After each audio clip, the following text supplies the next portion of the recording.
My first guest is the founder and president of the Foundation for Defense of Democracies, Cliff May. First question, really, how did these NATO nations get away with this all this time through Republican and Democrat presidents?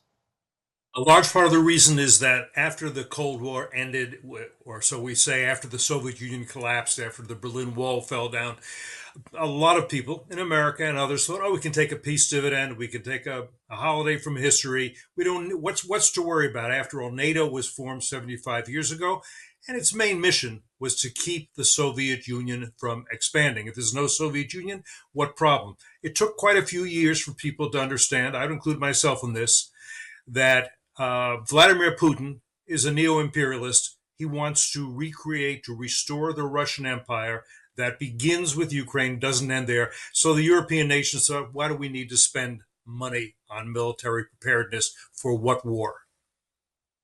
Help me understand this. Biden said the other day in a speech that he was the one that shut down Putin. Doesn't look like Putin is very shut down. They just bombed a children's hospital in Ukraine. They don't seem to have a fear of the United States and NATO. When they say Trump was Putin's puppet, why didn't Putin swallow up Ukraine under his friend Trump's administration? The Russians went into Crimea a decade ago and nobody stopped them. So I'm having a hard time understanding here how Biden and the Democrats are the champions of Ukraine when they kind of let it happen not once, but twice. That's quite right. 2014, Putin goes into Ukraine, takes it over from Ukraine, annexes it. And after that, you remember we had the reset with Russia under the Obama administration. The reset was saying, hey, we forgive you for whatever you've done in the past. Let's get along now. Keep Ukraine. It's okay. That told Putin, you know what? I can get away with this. And the Crimea is not all I want. It's one of the things I want, but not all. I also think was very clear to Putin when President Biden capitulated to the Taliban in Afghanistan. At that point, Putin thought, what am I waiting for? I also think it's perfectly reasonable to believe that when Trump was president, he was seen as unpredictable. He was sometimes seen as tough. He killed Soleimani, who was the leading terrorist from the Islamic Republic of Iran. I think a lot of people like Putin thought, I have to watch my step. I don't know what he's going to do.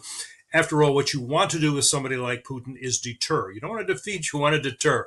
And we failed, Biden administration failed in deterring Putin from going into Ukraine 2 years ago. You remember he said, if it's just a minor incursion, he suggested we can look the other way. It wasn't a minor incursion. It was a major incursion. It's still underway.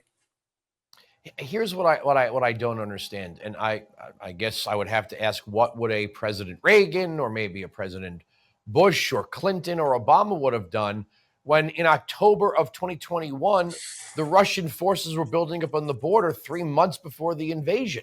It's not like it was a secret. I mean, we've all got the spy satellites. They all knew it was going to happen, but then they became, forceful about it after the fact.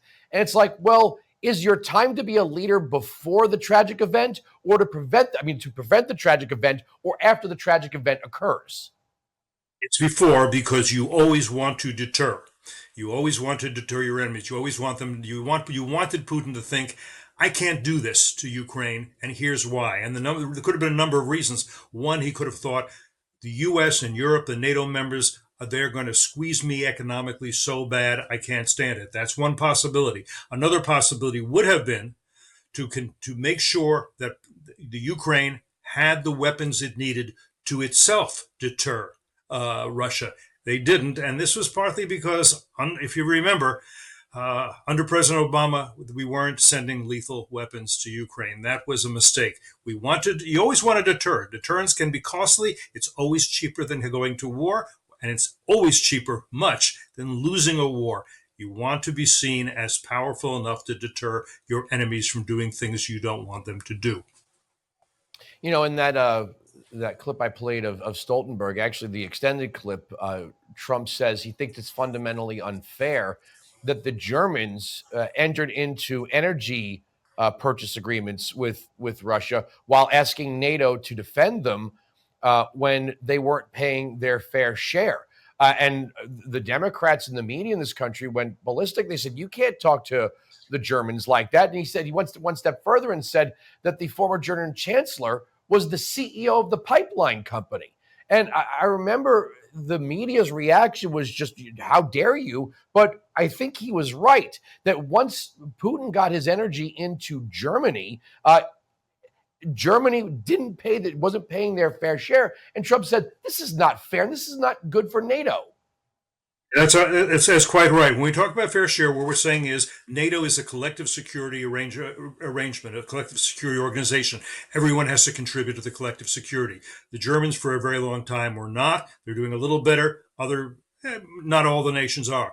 But as far as buying oil and gas and getting your energy needs from Russia, I remember having this conversation for years with German diplomats who would, and I'd say, you're making a mistake. You're addicted to Putin's energy, and they say no, it is Putin who is addicted to the euro. He's addicted to our money. That shows a profound misunderstanding of who Putin is and what he wants. It is not just about money for him. He's one of the richest people in the world. He has a mission. His mission is to be the czar. The czar's mission is to restore the Russian Empire. That should have been seen by any smart diplomat studying Russia or studying the Soviet Union to understand this continuity. How does our media, to wrap this up, how does our media, they're obsessed with fact-checking Trump, calling Trump a liar. Biden is failing in the polls. He had the disaster of a debate. No one in the media is calling Biden out for that statement that he's the one that secured greater NATO funding. You are, and you're in the media. I'm one guy. That's what, I think that there's a difference nowadays, and I regret it as somebody who was a reporter for many years, including for the New York Times, that there is liberal media and there is conservative media, and very rarely do the twain meet. All right. Thank you so much for joining us. Thank you.